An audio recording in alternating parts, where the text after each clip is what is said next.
All right.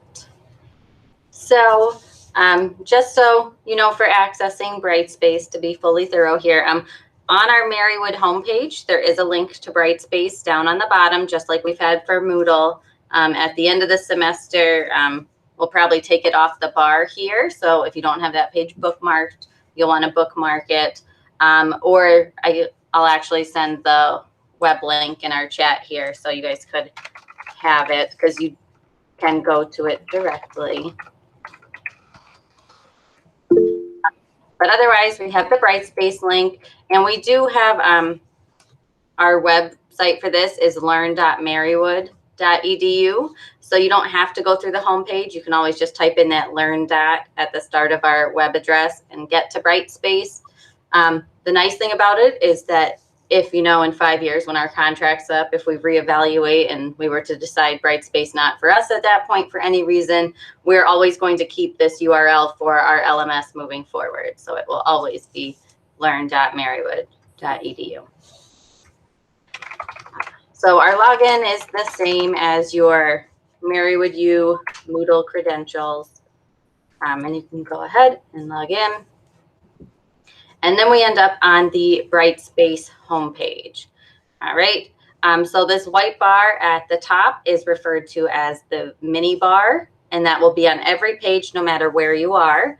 This green bar is the navigation bar, and this will change based on where you are. So the nav bar here looks different than the nav bar in your courses because it has more course-specific items.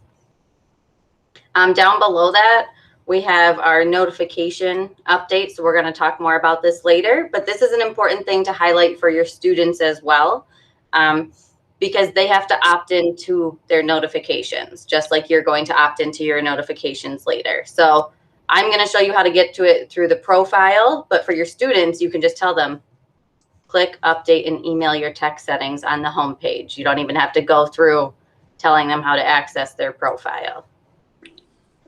There's also a link for the Brightspace Pulse app right here. So if they were to go to this on their phone, and they could get to the app right from this page. All right. As we move down the page here, all of these white boxes are referred to as widgets. And so there's widgets for different purposes. Generally, they'll all be open. If there's one that you want to close, you can hit the little arrows to expand or collapse a widget. So you guys don't need the attendance notification. So you might want to collapse that and say, like, I don't need to see that. We have a link to our ETS chat right here with the help desk. So if for any reason you were in Brightspace and something came up, you can always just go to the home page and start chatting right there. I'm not going to bother my people right now with my nonsense. Announcements will come up here that are course-wide announcements. So basically, I've been using them to send the students the student event schedule. So like Michael emails it to us. So I send an announcement to the students every week that says like, hey, remember, here's the items for the week. If there's anything that you guys would ever like me to post like site-wide, you can always email me and say like, this is relevant. And it's another way to reach the students beyond the student listserv as well. Since, you know, it'll come up on their push notifications on their app, it might be a better way than email, but don't tell them, the listserv folks, that. And then down below it here is a way to access all of your courses. There are two ways to access your courses in Brightspace. This one is a nice way to get started because it has all these sorted boxes at the top. So this is where you can go and sort by semester. Right, and you'll see them all here. So if you have any sandboxes, they'll be all together in one spot. So remember, a sandbox is just like a pretend course where you're working ahead of time. You might not have a shell for it yet. But otherwise, there's the semester. And then there is something called pinned. So a pinned course is something that you highlight at the top. And you can see it has this little pin icon on it. So if you wanted to pin a course, you can click on it and pin it. The pin icon shows up.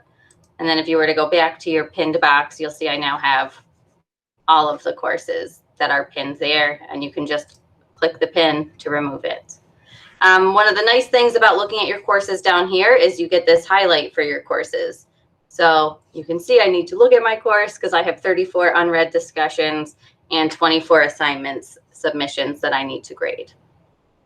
So it's nice that you can see this overview for all of your courses down here on this page if you're like, I don't know which course I want to start with, or all of those fun things.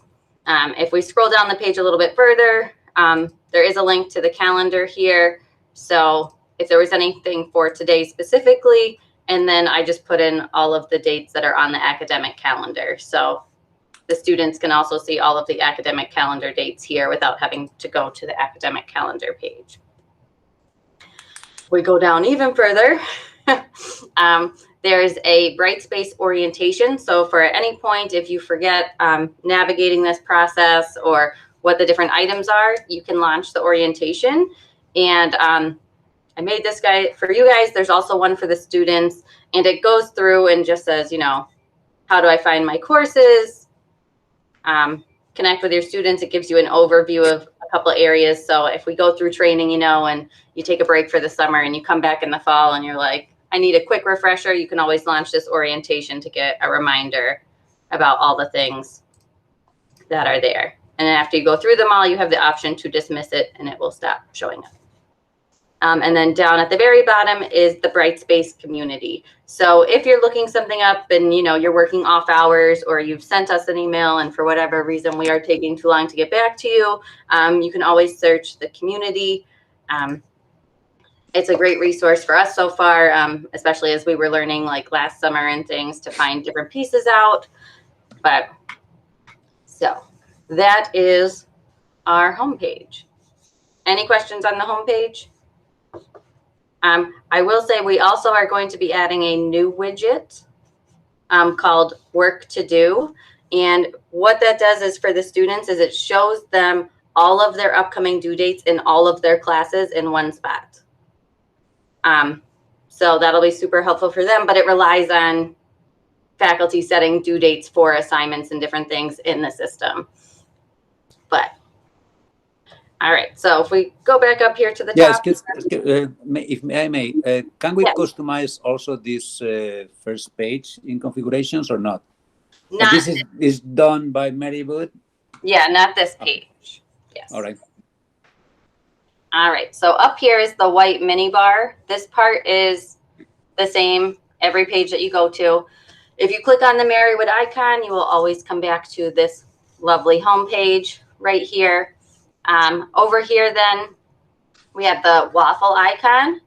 This is the other way that you can get to your courses. And this is where pinning becomes important because all of your courses will list here, right? So another way you can pin courses is you can just click the pin at the top, and then the next time you log in, the pinned courses will all show up at the top. So if you don't want to scroll down the page to get to your spring 2021 courses, you're going to want to pin all of those courses so they show up at the top of your list. If you don't pin them, they'll show up here. But like I said, all of your courses will show up here. So like fall 2020, spring 2021, next fall. So to keep your current ones up top, you'll want to pin them. Next up, we have the communication area. So first up is email. There's instant messages on here. So I actually instant message my students through the class list because you get a little notification that your students are online. So like if I've been grading things and have a question and I see that they're online, I can send them an instant message and the notification will come up here. But the other option is that you can email right from in here. And these emails go to the students' regular email inboxes. So when you get to it, there's two, right? You can CC or BCC at any time. The subject, usually when you're emailing from a class, like if you're actually already clicked into a class, it'll come up with your class name here first. But you can always change that. And then we have the text area. You can change the priority of the email.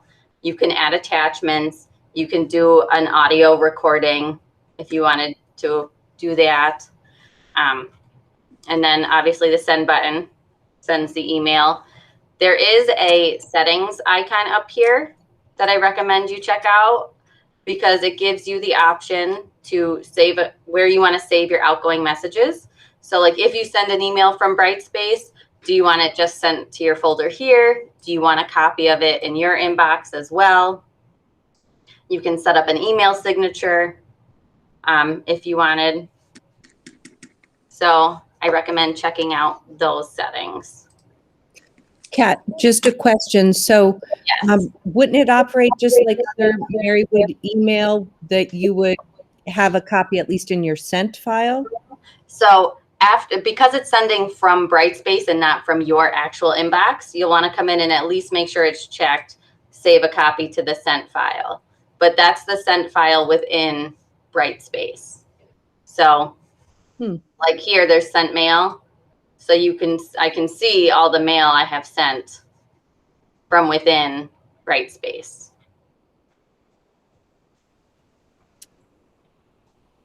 But okay. So, or I mean, the other option is you always just add yourself to the CC here.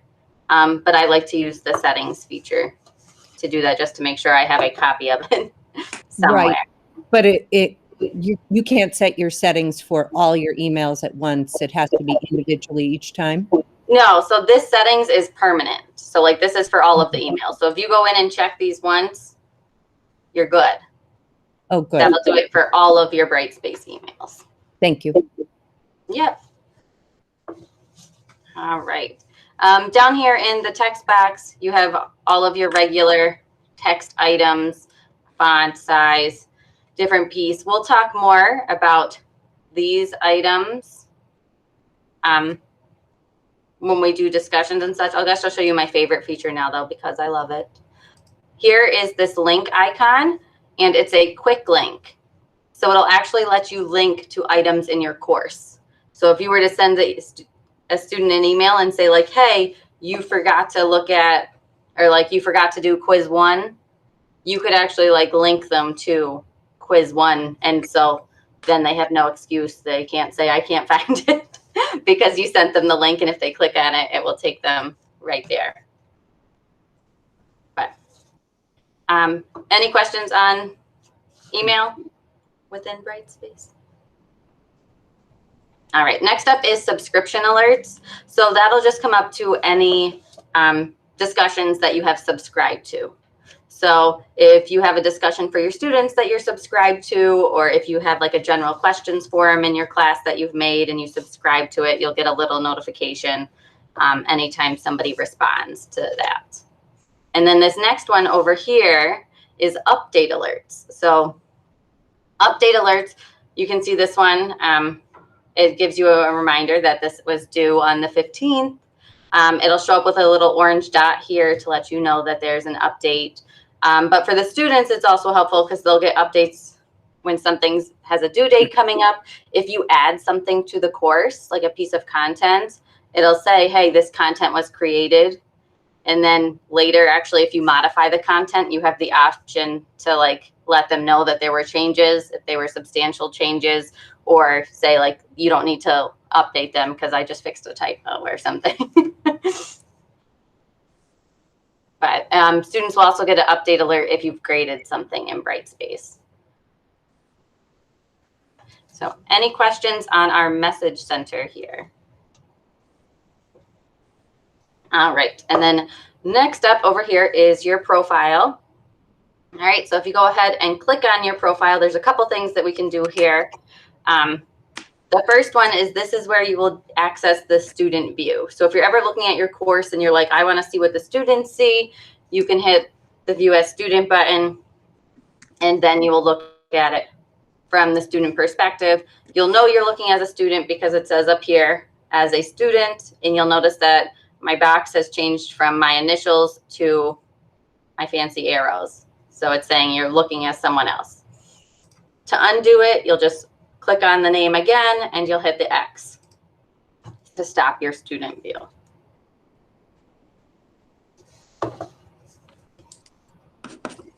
Right. The next piece is down here.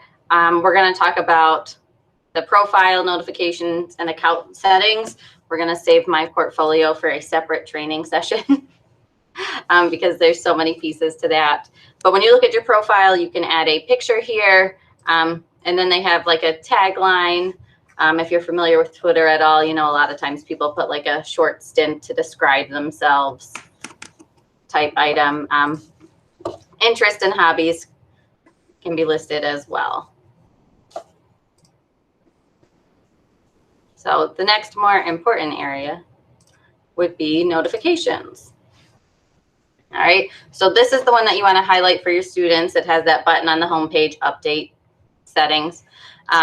You can add a email, or change your email settings. I don't recommend doing that, but you can, here's the part I wanted to highlight. You can add a cell number for text messages. So if you want to get a text when something comes out, you can actually choose down here in your notifications to get a text message about those items, depending on what you're looking for. You can set the max number of text messages per day.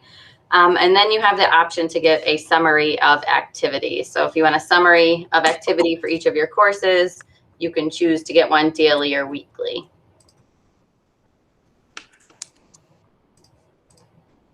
And pick a date and time when you want to get it. And then down below are all of the instant notifications. So these are things that you would get an email or a text message when they happen. And you can go through and check off all of these items and say, like, I want to get an email every time this happens. I want to get a text every time this happens. Whatever works for you.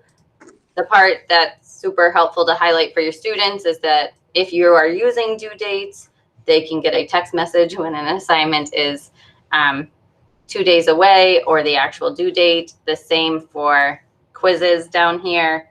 They can choose to get text messages as soon as a grade item is published. They can get emails if you add content. So all different things that they can choose to get notified about, and you as well. Whatever you think you need. For me, right, as the instructor, I don't think we need as many of these options as the students do. So I usually just have discussions checked. So if there's something I'm subscribed to, I'll get an email for it. But any questions on announcements, or not announcements, notifications? So you're notified that someone posted something. You're not actually sent the email of what they posted. Is that right? I think it says what they actually described. I think it's, or what they posted. I think it says the actual post, and then it'll click like view post to do it. But I'll be honest, most of the time, because I have the app, like I just get a push notification on my phone that says like a new post was made, and I click on it and it takes me right to it. So I found that to be better. So that's why most of mine weren't clicked. Mm-hmm. They've just been clicked like from demos, but I generally use that. But I will double check. Okay, these notifications are going only to the students or also to me as a faculty? So these are your own settings. So the students will set up their own settings, okay, what they want to get notified for. And so these are what you want to get notified for. Okay.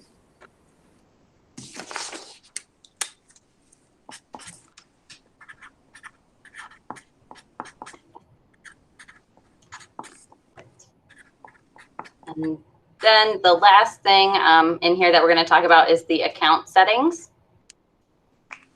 So let's see, these have some items, font settings here. So if you prefer a larger font, you can go ahead and set a larger font, and it gives you samples. So you could choose which one you like.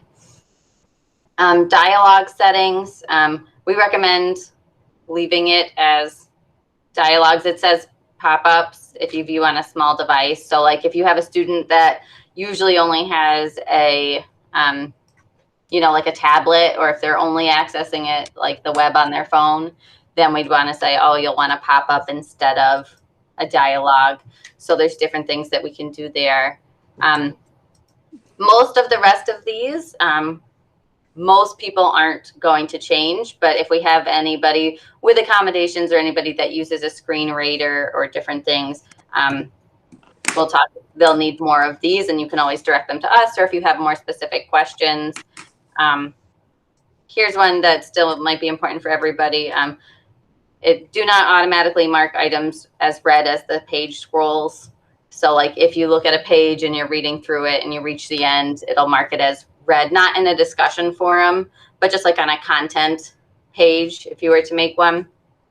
So you could choose whether you want it to do that or not. And if you read closely here, it says if you have assistive technology, so if you are using like a screen reader, you want to shut it off. But most of the settings are really geared towards helping accommodate people in those type of areas. If we scroll down further here, we get to some things that you might want to change. What's your first day of the week when you're looking at the calendar? How do you like to view the date? Your number format. So different items, time zone, a few things down there. Down here, signing in your online status. So like if you never want to get an instant message from your students, you can always appear to be offline so nobody will know when you're online. Like I said, when you're on like a class list, or if I'm to look at users, if you're on the system, you'll show up with a little green dot next to your name. So I'd know that you were on right then, or you'll be able to see if your students are on by that little green dot. If you scroll up, you can also update your discussion settings. All right, and there's only two things here. One is include original post in reply. So you may want to do that. So if they hit reply, it'll do like an email almost and like keep that original text there in the reply. Personally, I don't like that because I feel like it makes the discussion super long. And then always show the discussion list pane is here. And the list pane just shows up like on the side. We'll talk more about that. I think, when do we do discussions? Sometime. Week 4 we get to discussions. So we'll go more over all the discussion items then. And then the email settings are also here. So if you happen to be in here, here's those send a copy items. You can update your signature here as well. Those fun things. Any questions on these settings? All right. So, all right. If we go back up here to the Navbar, so this My Brightspace is just here. So awards is badges.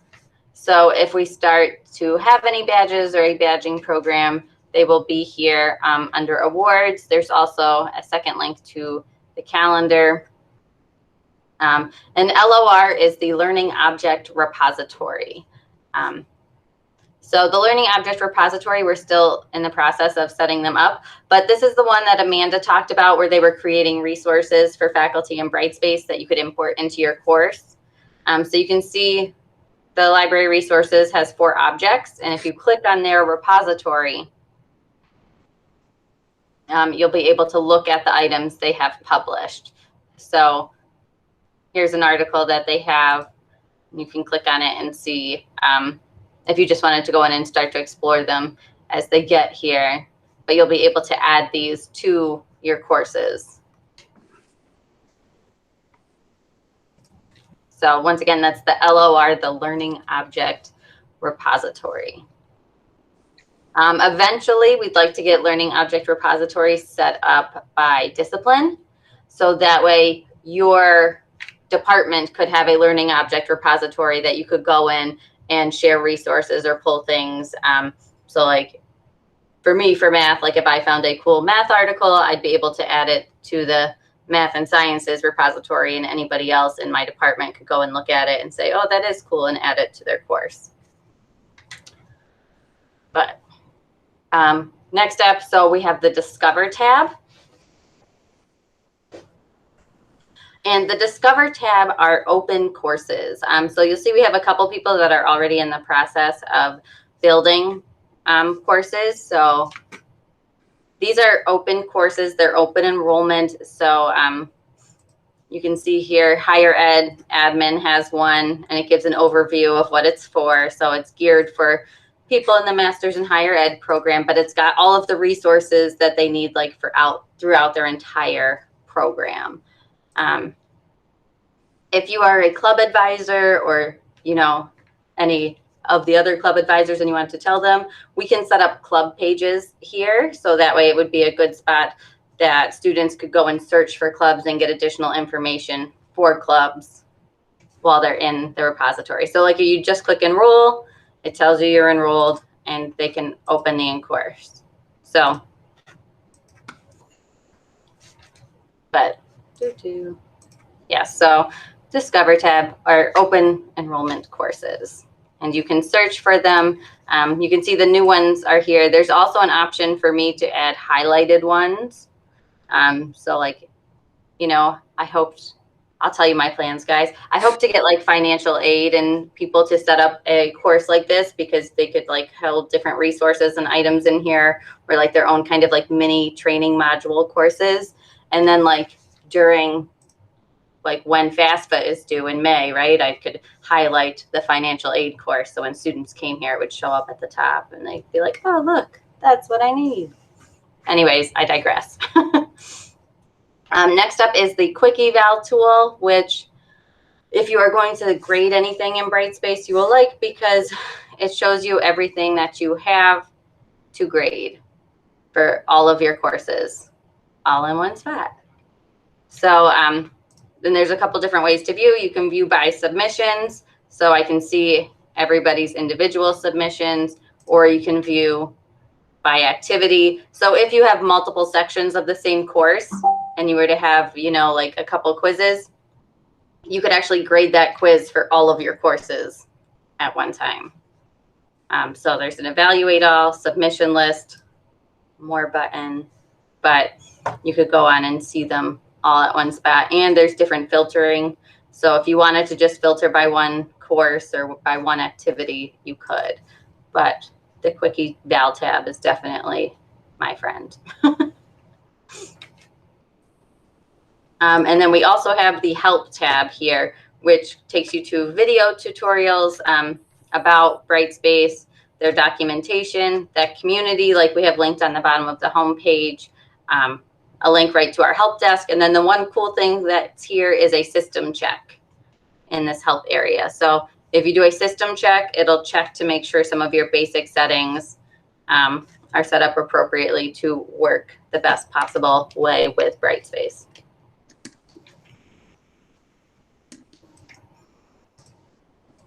All right. Questions? All right. Are there any questions on anything? All right. Then I will go ahead and switch to my handy dandy phone here. Maybe. Yeah.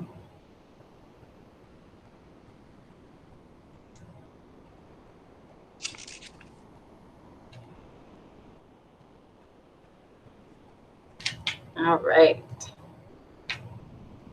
Here you go, guys. And I can see my phone on the screen, so I don't have to ask if it's working this time. All right.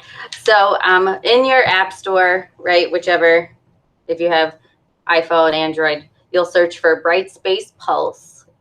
And it is this fancy little orange icon that I have up here. And so when you click on it, all right, you'll have to log in the first time. So let's see. You'll end up, you can share your location if you want. I don't like to, but you'll end up on a page like this that says, who provides your learning? And you'll just want to go ahead and type in Marywood. And it'll come up and you'll see the learn.marywood.edu.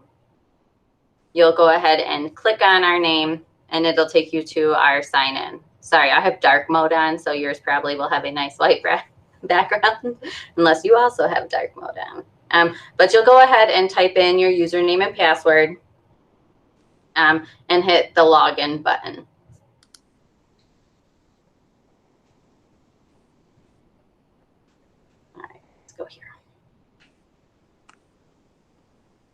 All right, so when you log in, it defaults to the courses page. So here you can see your courses that you have. You get that nice overview button down at the bottom. So like how many assignments and discussions you have to read are also visible here. The pinned courses still show up at the top. As you can see for my stats course there, it has the pin icon. If you wanted to pin something here as well, you could click the 3 dots and it comes up with the pin option again if you wanted to do that from here. So pretty much all of the same functionality that we had on the computer. If I click on a course, all right, it takes you to the content area. So when you're in a course and you look at the course homepage, that's what we didn't do. I knew I was going too fast. I skipped it.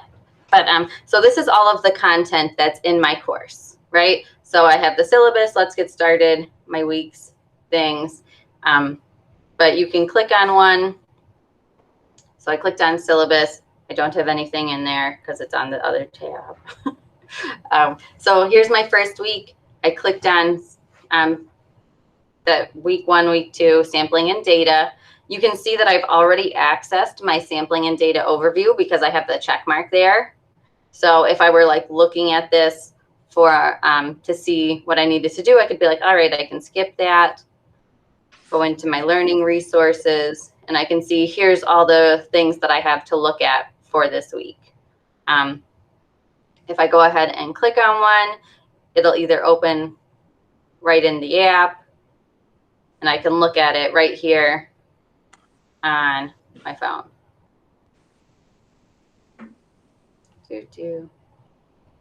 So there is that. When I'm done, I can hit the X and it goes back to that page, and you can now see that it's checked off because I have looked at that item. All right, if I hit the back arrow up in the blue here, it takes me back to the previous page, and I can see all of those items, and then I can hit the back arrow one more time to end up back on all of my courses. If I go in, let's see, just to show you what a discussion would look like on the phone. So here's the discussions tab, or like what the discussion is. Down here, I can see where I could open up the rubric and look at the rubric and say, oh, here's the rubric for the first category, second category, and see all the different categories of my rubric nicely. I can scroll down and see people's posts. I can look at their response, all of that right within my phone in a fairly easy format. If we go back here to our main page, you'll notice down at the bottom, we have 3 tabs: courses, upcoming, and notifications. So courses is where it generally opens to. If we go to notifications, this is the same as the website where I showed you the communications area in the minibar. So updates are all of the updates that you can get. So like week 3, this is an announcement that I made.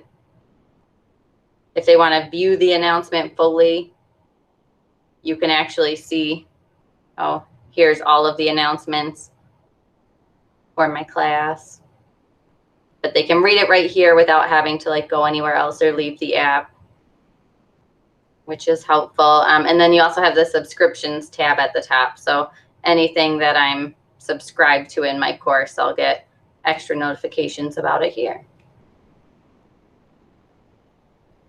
Any questions on the notifications area? All right.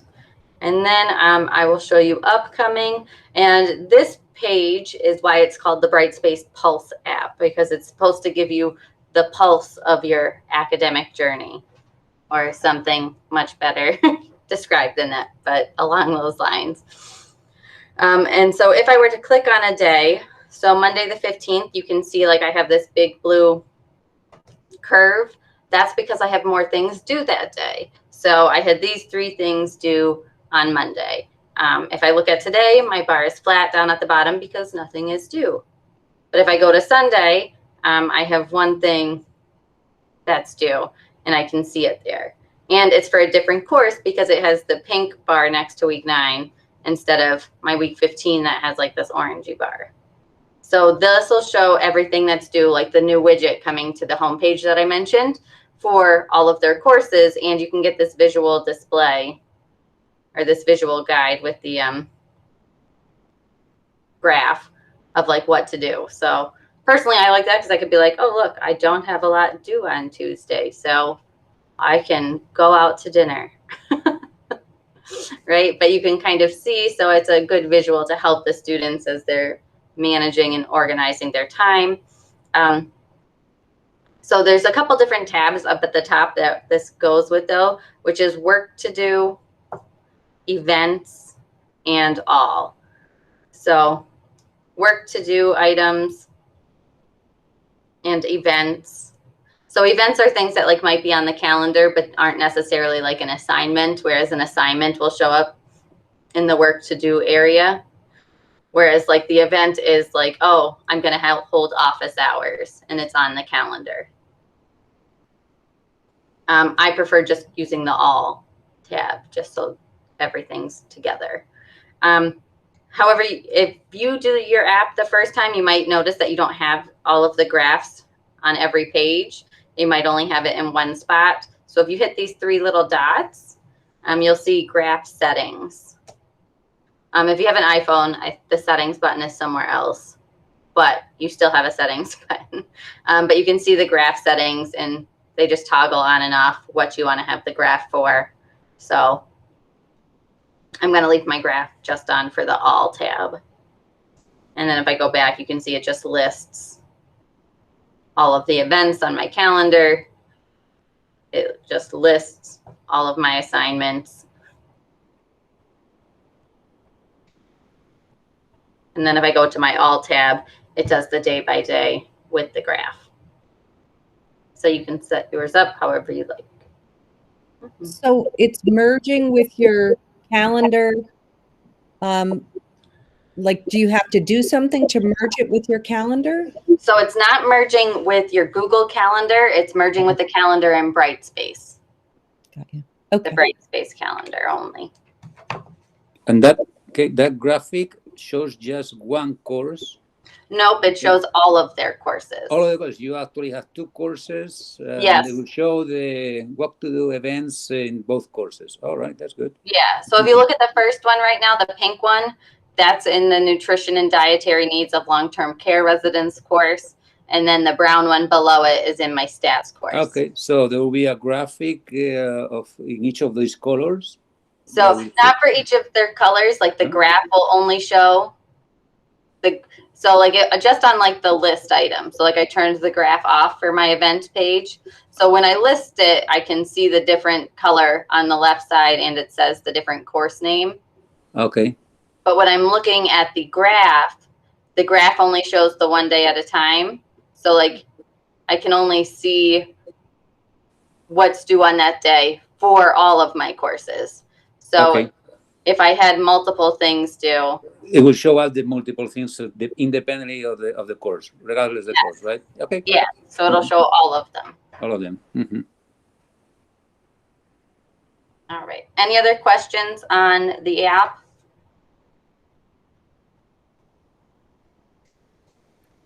Kat, I have a question, and this is just more of a usage question. Do you find a lot of students are using the app now? So far, yes.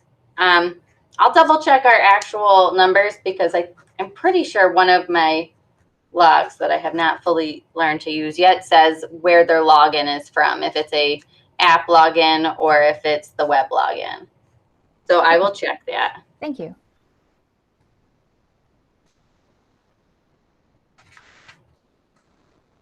I do know from when we did this survey at the beginning, like this time last year when we were deciding whether or not to do this, that 75% of our students said that they at least accessed on a mobile device or tablet at some point. Not necessarily that they were using that as their only, but that they did access on those devices. All right. So here, I'll switch back over since I jumped the gun. This one.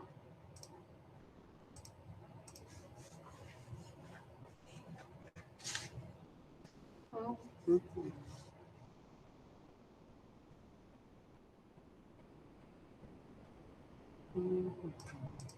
Oh, I guess actually most of it is supposed to be next week, but I'll show you real quick this part anyways. So when you access your course, whether you're using that My Courses widget down below or the Waffle icon up at the top, you'll notice when we get to this page, the nav bar is different, right? So we have course-specific things in the nav bar now. I will say, right, you've been doing your textbook ordering, so here's the textbook link. I'm going to put this on the home page after we make it through the semester because you don't actually need to get into a course because it works for all of your courses, no matter which course you're in. So I am going to do that to make it slightly easier next time. But you'll see that they are class specific. The one thing that I will point out, since we just did the app, is remember that content page I was talking about, or like when we clicked on my course, here's all of the things in my course that was shown on the app. So you'll notice that the app for a course isn't as open like this, like it doesn't have this home page area, but it just directs you straight to the content. So it'll be important for you to take things and make sure you're using the content tool if you have students accessing on the app.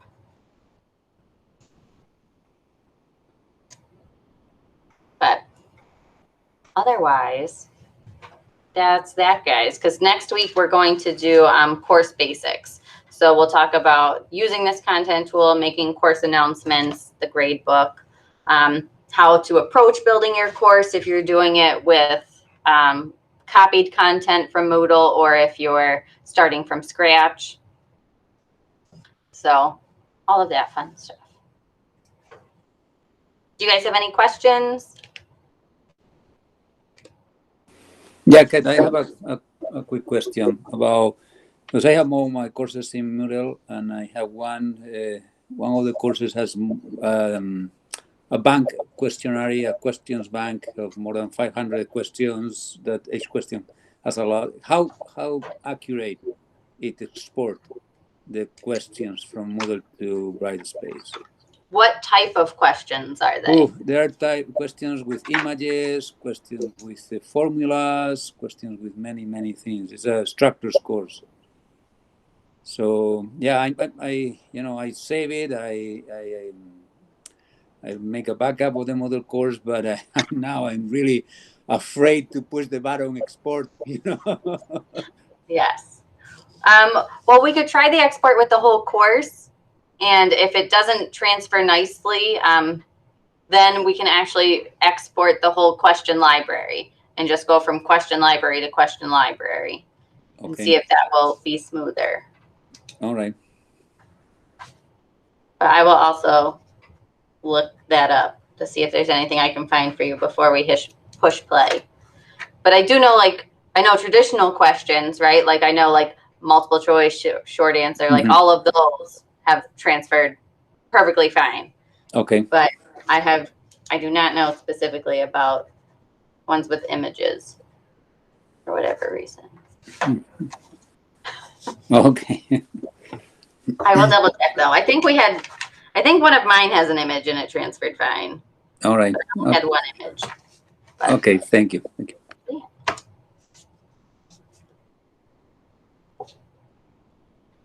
All right. Well, if there's no other questions, guys, that's all I got. Nothing else exciting for today. Thank you, Kat. We appreciate it. Thank you. Yeah. Have a nice day, everyone. Have a nice weekend. Thank you too. very Bye-bye. much, Kat. Thank you. Bye. Bye.